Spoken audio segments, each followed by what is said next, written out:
أعوذ بالله من الشيطان الرجيم. بسم الله الرحمن الرحيم. وإذ قلنا للملائكة اسجدوا لآدم فسجدوا إلا إبليس أبى واستكبر وكان من الكافرين. وقلنا يا آدم اسكن أنت وزوجك الجنة وكلا منها رغدا حيث شئتما ولا تقربا هذه الشجرة فتكونا من الظالمين. فأزلهما الشيطان عنها فأخرجهما مما كان فيه وقلنا اهبطوا بعضكم لبعض عدو ولكم في الأرض مستقر ومتاع إلى حين. صدق الله العظيم. سیدنا آدم علیہ السلام کا تذکرہ چل رہا ہے کہ آدم علیہ السلام کو اللہ رب العزت نے زمین پر خلیفہ بنا کر بھیجنے کا ارادہ فرمایا اور فرشتوں کی مجلس میں اس کا ذکر فرمایا کہ میں زمین پر خلیفہ بنانے والا ہوں، جس پر جو ہے فرشتوں نے کہا کہ آپ ایسی مخلوق کو بنا رہے ہیں یا اسے بنا رہے ہیں جو زمین پر جا کر فساد کریں گے اور خون ریزی کریں گے، اور اپنی آپ کو کہا کہ ہم جو ہے آپ کی جو ہے تصویر بیان کرتے ہیں، آپ کی پاکی بیان کرتے ہیں۔ پھر اللہ رب العزت نے فرمایا کہ میں وہ جانتا ہوں جو تم نہیں جانتے، کہ اللہ رب العزت عالم الغیب ہے، فرشتے عالم الغیب نہیں ہیں، دوسری کوئی مخلوق عالم الغیب نہیں ہے، اللہ رب العزت کی ذات کے سوا کوئی عالم الغیب نہیں ہے۔ عالم الغیب ہے صرف اور صرف اللہ رب العزت کی ذات، نہ کوئی نبی عالم الغیب، نہ کوئی فرشتے عالم الغیب، نہ دوسری کوئی مخلوق عالم الغیب۔ عالم الغیب صرف اور صرف اللہ رب العزت کی ذات ہے جو جانتی ہے کہ کل کیا ہونے والا ہے۔ کوئی شخص بھی جو ہے یہ نہیں جانتا کہ کل آئندہ کل کیا ہونے والا ہے، الا یہ کہ اللہ رب العزت جس پر ظاہر فرما دے جس چیز کو۔ کلی طور پر علم جو ہے اللہ رب العزت کے پاس ہی ہے۔ عالم الغیب اللہ رب العزت کی ذات ہے، اللہ کے سوا کوئی عالم الغیب نہیں ہے۔ پھر اللہ رب العزت نے سیدنا آدم علیہ السلام کو تعلیم دی، گویا کہ فرشتوں پر فضیلت دی کہ اللہ رب العزت نے تمام چیزوں کے نام آدم علیہ السلام کو سکھایا، ان کی تعلیم دی اور فرشتوں پر آدم علیہ السلام کو فضیلت دی۔ اور پھر اللہ رب العزت نے سیدنا آدم علیہ السلام کو معلم بنایا کہ انہوں نے فرشتوں کو ان ساری چیزوں کے نام بتائے۔ پھر فرشتوں نے اس بات کا اقرار کیا کہ اللہ رب العزت ہی جانتے ہیں، اللہ یہ کہ ہمیں جو علم دیا ہے اللہ رب العزت نے وہ ہمارے پاس ہے، اس کے علاوہ ہمارے پاس کوئی علم نہیں ہے۔ جو علم اللہ رب العزت نے ہمیں دیا ہے ہم اتنا ہی جانتے ہیں، اس کے سوا ہم کچھ نہیں جانتے۔ پھر آدم علیہ السلام نے ان ساری چیزوں کے نام فرشتوں کو بتائے، اور پھر اللہ رب العزت نے اس بات کا اظہار فرمایا کہ جتنی بھی غیب کی چیزیں ہیں، جتنی بھی آسمان اور زمین کے اندر پوشیدہ چیزیں ہیں آسمانوں میں اور زمین میں، وہ ساری کی ساری پوشیدہ چیزیں میں جانتا ہوں۔ اب یہ پوشیدہ چیزیں جتنی بھی ہیں یہ اللہ رب العزت کی ذات کے اعتبار سے نہیں ہے، یہ انسانوں کے اعتبار سے، ملائکہ کے اعتبار سے پوشیدہ چیزیں ہیں۔ اللہ رب العزت کی ذات کے سامنے تو ہر چیز ہے، اللہ رب العزت کی ذات کے لیے کوئی بھی چیز پوشیدہ نہیں ہے، کوئی بھی چیز اللہ رب العزت کی ذات سے مخفی نہیں ہے۔ اللہ رب العزت ہر چیز کو جاننے والے ہیں، ہر چیز کا ایک اللہ رب العزت کی ذات کے پاس ہے۔ یہ اگر پوشیدہ ہیں، یہ چیزیں مخفی ہیں تو ملائکہ کے اعتبار سے مخفی ہیں، انسانوں کے اعتبار سے مخفی ہیں، جنات کے اعتبار سے مخفی ہیں، لیکن اللہ رب العزت کی ذات کے اعتبار سے کوئی چیز پوشیدہ نہیں ہے۔ تو جتنی چیزیں انسانوں، جنات، ملائکہ کے اعتبار سے پوشیدہ ہیں آسمانوں میں اور زمین میں، ان ساری کی ساری چیزوں کو اللہ رب العزت جاننے والے ہیں، اور اللہ رب العزت اس چیز کو بھی جانتے ہیں جو تم ظاہر کرو یا پھر وما کنتم تکتمون، یا تم جو ہے چھپاؤ۔ اللہ رب العزت ہر چیز کو جانتے ہیں، اگر جو ہے فرشتوں کا اس بات کا ارادہ تھا کہ بھئی ہم اس کے لیے کافی ہیں کہ زمین پر جو ہے خلافت کا نظام سنبھالیں، خلافت کے نظام کو ہم چلائیں، تو اگر وہ ظاہر کرے یا نہ کرے لیکن اللہ رب العزت کے علم ہے، اور اللہ رب العزت نے زمین کا خلیفہ اس کو بنایا جو خلافت کا اہل ہے، کہ جس کے پاس زمین کا علم۔ اب کسی کو یہ پتہ ہی نہیں ہے کہ بھئی زمین کے اندر جو ہے کیا حالات ہیں، تو وہ خلیفہ بننے کے اہل نہیں ہے، لوگوں کے معاملات کا اہل نہیں ہے۔ اب مثال کے طور پر کسی شخص کو کسی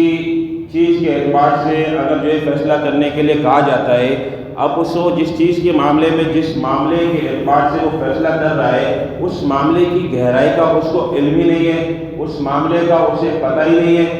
تو پھر وہ کیا جانے۔ جیسے بھوک کے اعتبار سے ہے، اگر جو ہے کوئی شخص بھوکا ہے، اب جو ہے جو حاکم بنا بیٹھا ہے اسے بھوک کا اندازہ ہی نہیں کہ بھوک کیا ہوتی ہے،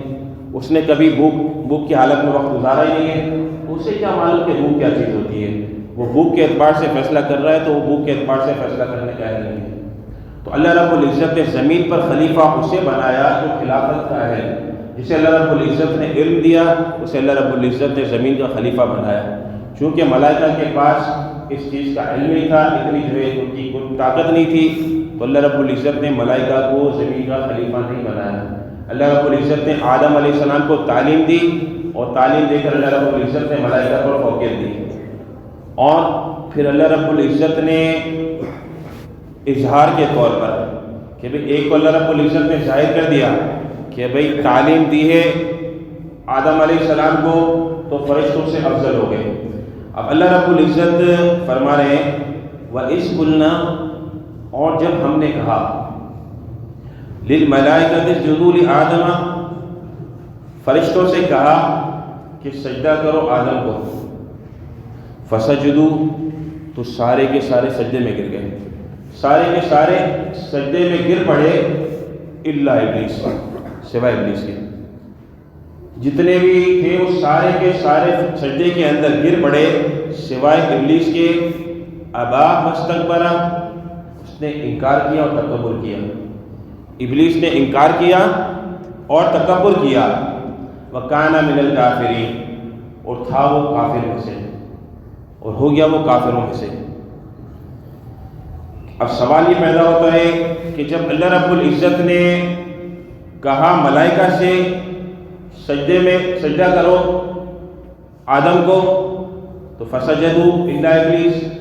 تو سارے کے سارے سجدے میں گر گئے سوائے ابلیس کے۔ اب ابلیس فرشتہ تو نہیں تھا، اب یہاں تو کہا جا رہا ہے کہ وَإِذْ قُلْنَا لِلْمَلَائِكَةِ اسْجُدُوا، کہ فرشتوں سے کہا کہ سجدہ کرو، تو ابلیس نے سجدہ نہیں کیا۔ تو فرشتے اس وقت کے اعتبار سے، اس زمانے کے اعتبار سے افضل مخلوق، فرشتے جو ہے جنات کے اندر بھی افضل، اور دیگر جو اس وقت انسانوں سے قبل جو مخلوق تھی اس میں افضل۔ تو فرشتوں کو حکم دیا گیا، تو فرشتوں کے ساتھ ساتھ ضمن کے لوگ بھی آ گئے، کہ جنات بھی آ گئے فرشتوں کے ساتھ، اور دیگر جو مخلوقات ہیں وہ ساری مخلوقات آ گئی۔ تو سب نے سجدہ کیا سوائے ابلیس کے۔ اب ابلیس نے کیوں سجدہ نہیں کیا؟ اس نے کیوں نہیں مانا؟ کہ اس نے تکبر کیا، اس نے غرور کیا۔ بعض علماء نے لکھا ہے کہ اس کے اندر گھمنڈ تھا، اس کے اندر تکبر تھا، کہ جس کی وجہ سے اس نے سجدہ نہیں کیا۔ اور بعض علماء یہ لکھتے ہیں کہ اس کے اندر حب جاہ تھی اور خود پسندی تھی، کہ یہ حب جاہ اور خود پسندی یہ بہت بڑی بیماری ہے، کہ اولاً تکبر، جس کا یہاں قرآن کریم میں ذکر کیا گیا ہے کہ تکبر یہ بہت بڑی بیماری، اور پھر حب جاہ اور خود پسندی یہ بھی بہت بڑی بیماری۔ تو بعض علماء کہتے ہیں کہ تکبر کی وجہ سے اس نے سجدہ نہیں کیا، اور بعض علماء نے لکھا ہے کہ تکبر کے ساتھ اسے حب جاہ تھی اور خود پسندی تھی، کہ بھئی تکبر تھا کہ میں بڑا ہوں، میں جو ہے ناری مخلوق ہوں، اور یہ تو مٹی سے بنا ہوا ہے، یہ تو ادنا ہے اور میں اعلیٰ ہوں، اور حب جاہ میرا ایک مقام ہے، میرا ایک مقام ہے، تو مقام کی وجہ سے حب جاہ کی وجہ سے اس نے سجدہ نہیں کیا۔ اور خود پسندی کہ میں اعلیٰ، میں افضل،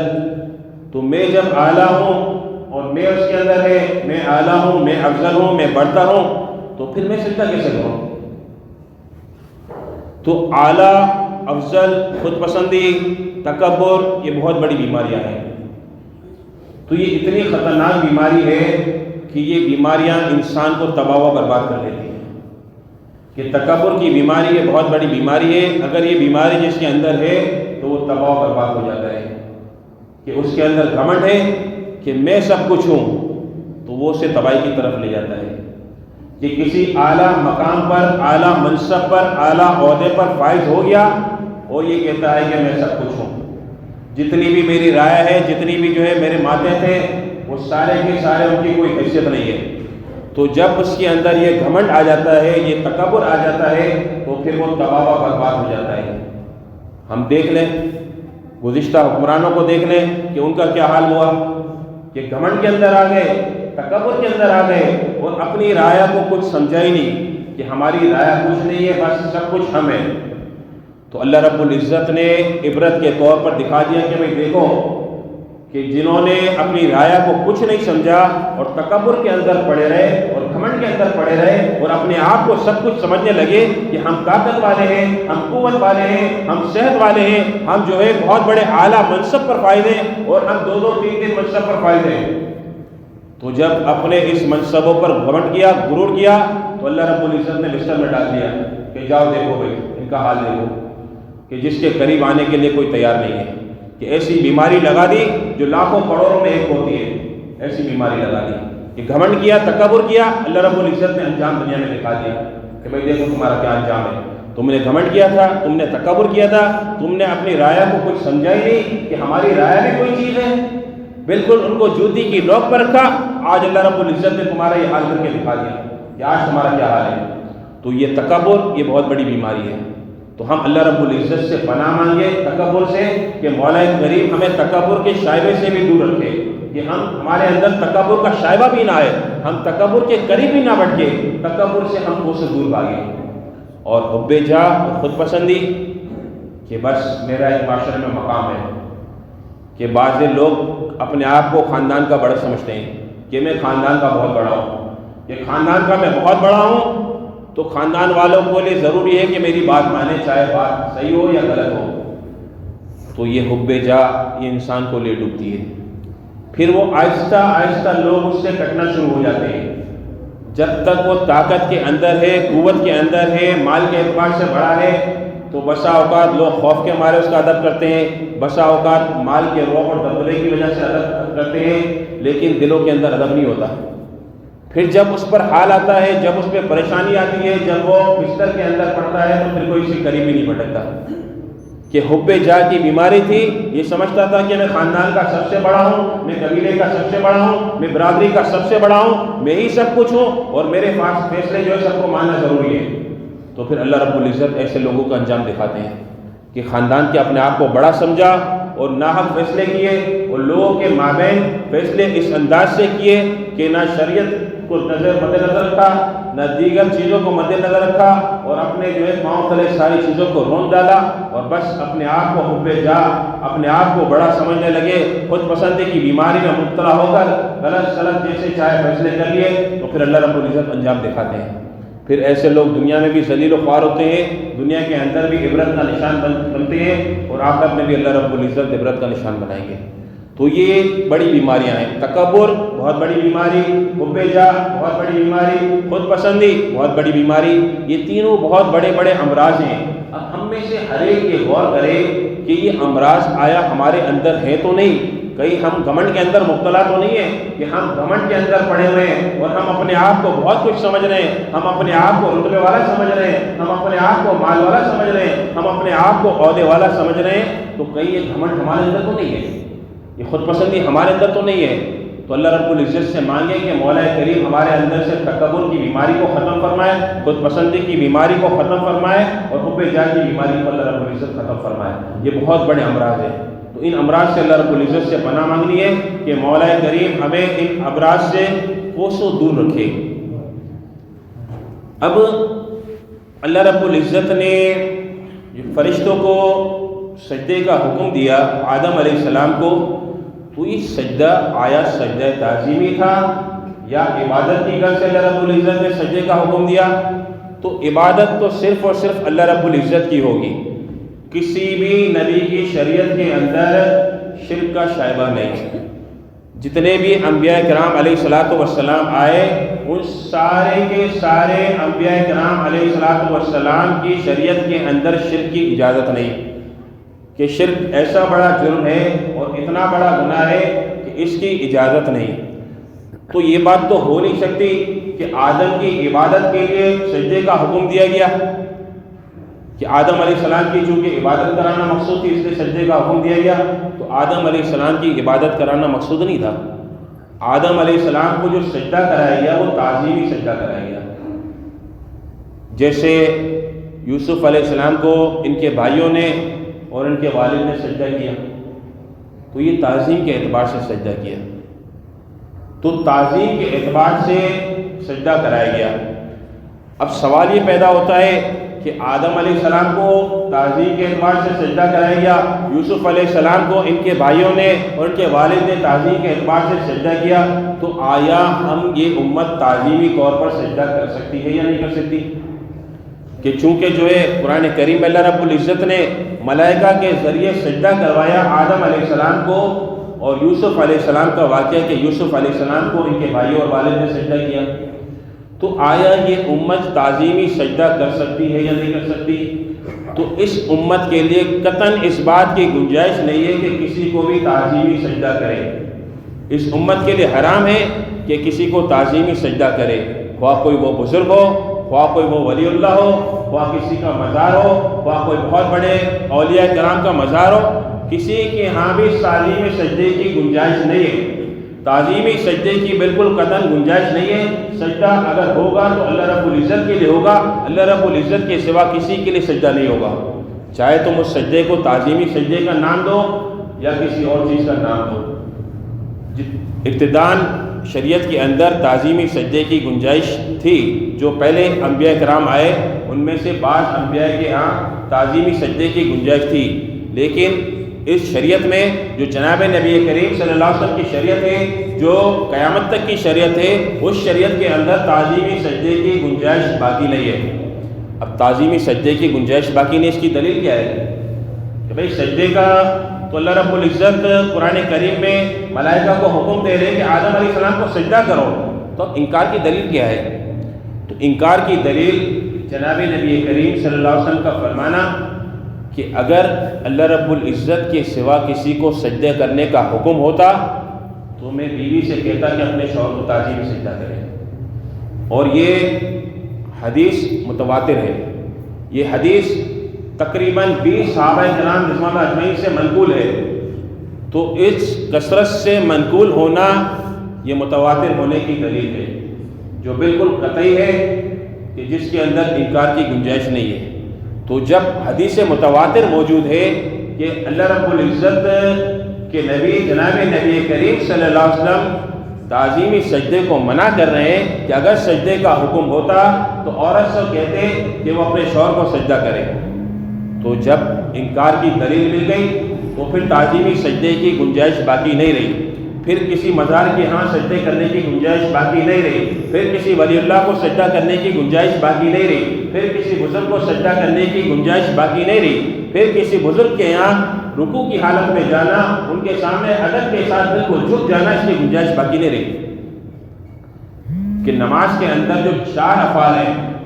نماز کے اندر جو 4 افعال ہیں، قیام کی حالت، رکوع کی حالت اور سجدے کی حالت اور بیٹھنے کی حالت۔ اب بیٹھنا عام طور پہ ہوتا ہے، یہ تو معمول کے اندر ہے، قیام کھڑا ہونا یہ معمول کے اندر ہے، عام طور پر ہوتا ہے، لیکن رکوع اور سجدہ ایسی عبادت ہے جو اللہ رب العزت کی ذات کے لیے خاص ہے۔ جو عبادت رکوع اور سجدے کی ہوگی وہ اللہ رب العزت کے لیے ہوگی، اللہ کے سوا کسی کے لیے نہیں ہوگی۔ اگر رکوع کرنا ہے، رکوع کی حیت میں جانا ہے تو اللہ رب العزت کے سامنے جانا ہوگا، اگر سجدے کی حیت میں جانا ہے تو اللہ رب العزت کے سامنے جانا ہوگا۔ اللہ رب العزت کے سوا کسی کے ہاں رکوع کی حالت کے اندر جانا اور سجدے کی حالت کے اندر جانا کسی کے لیے اس بات کی گنجائش باقی نہیں ہے۔ اگر رکوع کریں گے تو اللہ رب العزت کے دربار میں کریں گے، اللہ رب العزت کے سامنے کریں گے، مولا کریم کے سامنے کریں گے۔ اگر سجدے میں جائیں گے، سجدہ ریز ہوں گے تو اللہ رب العزت کے آگے سجدہ ریز ہوں گے۔ اللہ رب العزت کے سوا کسی کے یہاں سجدہ ریز نہیں ہوں گے۔ اپنے دلوں سے اس بات کو نکال دیں کہ تعظیمی سجدے کی گنجائش ہے، تعظیمی سجدے کی گنجائش نہیں ہے۔ نہ رکوع کے اندر جانے کی گنجائش ہے، نہ سجدے کے اندر جانے کی گنجائش ہے۔ تو خدا را اللہ رب العزت سے توبہ کریں کہ تعظیمی سجدے کے اندر بھی نہیں جائیں گے، تعظیمی رکوع کے اندر بھی نہیں جائیں گے، خواہ وہ کتنا بڑا ولی اللہ ہو، خواہ وہ کتنا بڑا بزرگ ہو، ہم ان کے آگے رکوع کے اندر نہیں جائیں گے، ہم ان کے سامنے سجدہ نہیں کریں گے۔ رکوع ہوگا تو اللہ کے لیے ہوگا، سجدہ ہوگا تو اللہ کے لیے ہوگا، اللہ کے سوا کسی کے لیے سجدہ نہیں ہوگا۔ اللہ رب العزت ہمیں جو ہے شرک کے شائبے سے بھی بچائے اور مولا کریم ہم سب کی جو ہے حفاظت فرمائے۔ اور پھر اس نے گھمنڈ کیا، وَكَانَ مِنَ الْكَافِرِينَ، اور تھا وہ کافروں میں سے، تھا وہ انکار کرنے والوں میں سے۔ تو اس نے سجدے کا انکار کیا، تو اس کا مقصد اللہ رب العزت کا جو فرض تھا اس سے انکار کرنا صرف مقصود نہیں تھا، بلکہ مقصود تو یہ تھا کہ بھائی انسان جو ہے وہ جو ہے ایک مٹی سے بنا ہوا ہے اور میں جو ہے ناری مخلوق ہوں۔ تو گھمنڈ کی وجہ سے اس نے انکار کیا۔ اللہ رب العزت کا جو حکم تھا اس سے انکار کیا اور ساتھ میں گھمنڈ بھی کیا، ساتھ میں تکبر بھی کیا۔ پھر اللہ رب العزت نے کیا فرمایا؟ وَقُلْنَا يَا آدَمُ اسْكُنْ، اور ہم نے کہا، اللہ رب العزت فرما رہے ہیں، ہم نے کہا یا آدم اسکن، کہ اے آدم رہو، انت وزوجک الجنہ، کہ تم اور تمہاری بیوی جنت میں، وَكُلَا مِنْهَا رَغَدًا حَيْثُ شِئْتُمَا، اور کھاؤ اس میں سے جو چاہے جہاں سے چاہے۔ وَكُلَا مِنْهَا رَغَدًا حَيْثُ شِئْتُمَا، رغدًا،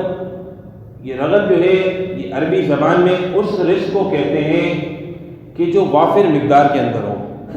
کہ جس کے اندر کمی کا خطرہ نہ ہو، جس کے اندر ختم ہونے کا خوف نہ ہو۔ تو اللہ رب العزت کا جنت میں جو رزق ہے اس کے اندر کمی کا کوئی خطرہ نہیں، اس کے اندر کسی چیز کی کمی کا کوئی خطرہ نہیں، کہ اللہ رب العزت کا جنت میں جو رزق ہے وہ کبھی ختم نہیں ہوگا، جتنا بھی کھا لیں، جتنا دل چاہے وہ کھا لیں، ختم نہیں ہوگا اور بغیر محنت کے ملے گا۔ رغدن، وہ رزق جو کبھی ختم ہی نہیں ہوگا اور بغیر محنت کے ملے گا۔ وہاں تجارت نہیں کرنی پڑے گی، وہاں مال کمانے کے لیے محنت نہیں کرنی پڑے گی کہ ہمیں چونکہ اپنا پیٹ بھرنا ہے، اپنے بیوی بچوں کا پیٹ بھرنا ہے تو محنت کرنی پڑے گی، صبح سے شام تک جو ہے دنیا کے جھمیلوں کے اندر لگنا پڑے گا، ایسا نہیں ہے۔ اللہ رب العزت وہاں پر بے حساب دیں گے اور ختم نہ ہونے والا دیں گے اور بغیر محنت کے دیں گے، کہ کوئی محنت نہیں کرنی پڑے گی، کوئی جد و جہد نہیں کرنی پڑے گی۔ محنت کرنی پڑے گی تو آج یا دنیا میں محنت کرنی پڑے گی، آج یا دنیا کے اندر تھوڑے سے وقت کے اندر اللہ رب العزت کو راضی کر لیں گے تو مولا کریم بغیر حساب کے دیں گے اور بے تحاشا دیں گے اللہ رب العزت۔ پھر وہاں نعمتوں کے اندر اضافہ ہوگا، نعمتوں کے اندر کمی نہیں ہوگی، وہاں نعمتیں بڑھتی جائیں گی اور بڑھتی ہی چلی جائیں گی۔ اور آدم علیہ السلام سے کہا کہ وَلَا تَقْرَبَا هَٰذِهِ الشَّجَرَةَ، اور نہ جانا قریب اس درخت کے، فَتَكُونَ مِنَ الظَّالِمِينَ، اور پھر تم ظالم میں سے ہو جاؤ گے۔ اگر اس درخت کے قریب گئے تو ظالم میں سے ہو جاؤ گے۔ اس مخصوص درخت کے قریب جانے کا منع کیا، مقصد یہ ہے کہ اس کا پھل نہ کھانا، پھل نہ کھانا، اس کو اس سے مشابہ کیا گیا کہ بس درخت کے قریب نہ جانا، کہ درخت کے قریب نہ جانا مطلب اس درخت کا پھل نہ کھانا، اور اگر تم نے کھا لیا اس درخت کا پھل تو پھر ظالم میں سے ہو جاؤ گے۔ فَأَزَلَّهُمَا الشَّيْطَانُ عَنْهَا، شیطان نے انہیں ہلا دیا، انہیں پھسلا دیا۔ فَأَخْرَجَهُمَا مِمَّا كَانَ فِيهِ، اور نکال دیا اس میں سے جس میں وہ تھے، جس نعمتوں کے اندر تھے، جس آرام کے اندر تھے، اس سے نکال دیا۔ وَقُلْنَا اهْبِطُوا بَعْضُكُمْ لِبَعْضٍ عَدُوٌّ، اور ہم نے کہا تم سب اترو، بعضکم لبعض عدو، کہ بعض بعض کے دشمن ہوں گے، بعض بعض کے دشمن ہوں گے۔ وَلَكُمْ فِي الْأَرْضِ مُسْتَقَرٌّ، اور تمہارے لیے زمین ٹھکانہ ہے، وَمَتَاع، اور نفع اٹھانے کی جگہ ہے۔ الہی، کب تک؟ ایک مقررہ وقت تک، ایک وقت مقررہ تک تمہارے لیے زمین ٹھکانہ ہے، اور زمین تمہارے لیے ایک وقت مقررہ تک نفع اٹھانے کی جگہ ہے۔ پھر اس کے بعد دوبارہ اللہ رب العزت کی طرف لوٹنا ہے، پھر مولا کریم کی طرف لوٹنا ہے، جیسے گزشتہ آیت کے اندر ہم نے پڑھا کہ اللہ رب العزت کی طرف لوٹ کے جانا ہے، کہ پھر دوبارہ جو ہے اللہ رب العزت کی طرف لوٹنا ہے۔ یہاں دنیا کے اندر قیام، عارضی قیام ہے، یہاں ایک مقررہ وقت تک جو ہے یہاں پر ایک ٹھکانہ ہے، اس کے بعد اللہ رب العزت کی طرف لوٹ کر جانا ہے۔ تو یہ شیطان جو ہے بڑا ظالم ہے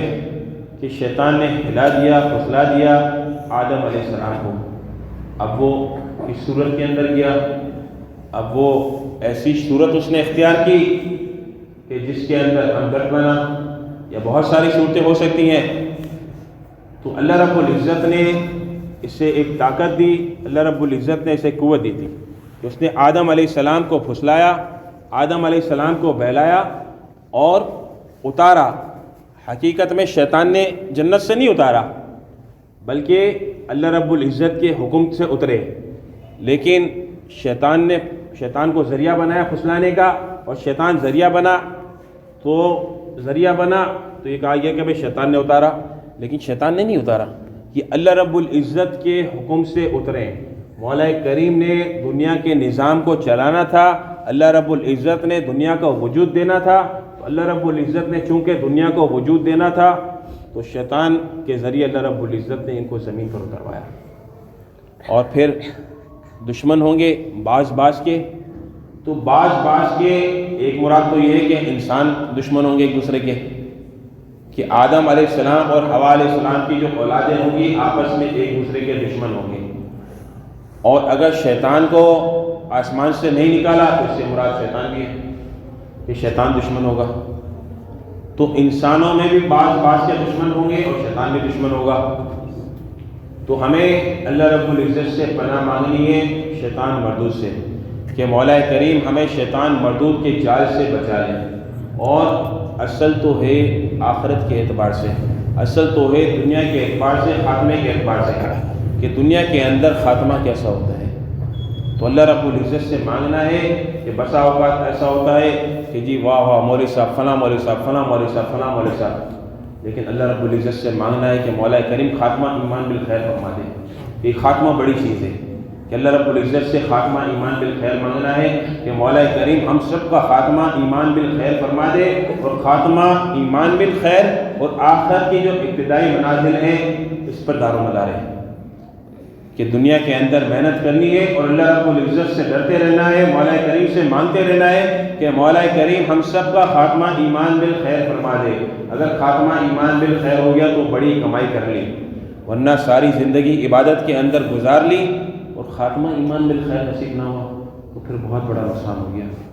تو اللہ سے مانگنا ہے کہ جتنی بھی عبادت کرنی ہے اللہ رب العزت سے مانگنا ہے، اللہ رب العزت سے ڈرنا ہے۔ مقصود جو ہے تکبر نہ ہو، مقصود گھمنڈ نہ ہو، مقصود جو ہے حب جاہ نہ ہو، مقصود خود پسندی نہ ہو، مقصود یہ نہ ہو کہ بھئی میں بہت بڑا عبادت گزار، مقصود یہ نہ ہو کہ میں بہت بڑا مرتبے والا، میں عبادت کے اعتبار سے مرتبے والا، میں خاندان کے اعتبار سے مرتبے والا، میں عہدے کے اعتبار سے مرتبے والا، یہ مقصود نہ ہو، اور خود پسندی نہ ہو کہ مجھے سب اچھا کہیں، مجھے کوئی برا نہ کہے، بس مجھے سب اچھا کہے، تو یہ خود پسندی نہ ہو۔ اللہ رب العزت ہمیں ان بیماریوں سے بچائے، تکبر کی بیماری سے مولا کریم حفاظت فرمائے، خود پسندی کی بیماری سے اللہ رب العزت حفاظت فرمائے، اور جو ہے میں والی جو بات ہے کہ حب جاہ جو ہے اللہ رب العزت اس سے ہم سب کی حفاظت فرمائے، اور مولا کریم ہمیں شرک کے شائبے سے بھی بچائے کہ ہم جو ہے کسی کو تعظیمی سجدہ نہیں کریں گے، ہم کسی کے آگے رکوع میں نہیں جائیں گے سوائے اللہ رب العزت کے۔ اگر سجدہ کریں گے تو اللہ رب العزت کو کریں گے، رکوع میں جائیں گے تو اللہ رب العزت کی بارگاہ میں رکوع میں جائیں گے، مولا کریم کے سامنے رکوع میں جائیں گے، مولا کریم کے سامنے جھکیں گے، مولا کریم کے سامنے سجدہ رہو گے۔ اللہ رب العزت جو ہے ہمیں عمل کرنے کی توفیق عطا فرمائے، اور مولا کریم ہمیں جو ہے صحیح معنوں میں جو ہے علم کو حاصل کرنے والا بنائے، اور جو اللہ رب العزت نے آدم علیہ السلام کو فضیلت دی کہ آدم علیہ السلام کو اللہ رب العزت نے علم دیا، مولا کریم ہمیں بھی فضیلت عطا فرمائے، اور اللہ رب العزت ہم سب کو علم نافع کی دولت سے مالا مال فرمائے۔ وآخر دعوانا الحمد للہ رب العالمین۔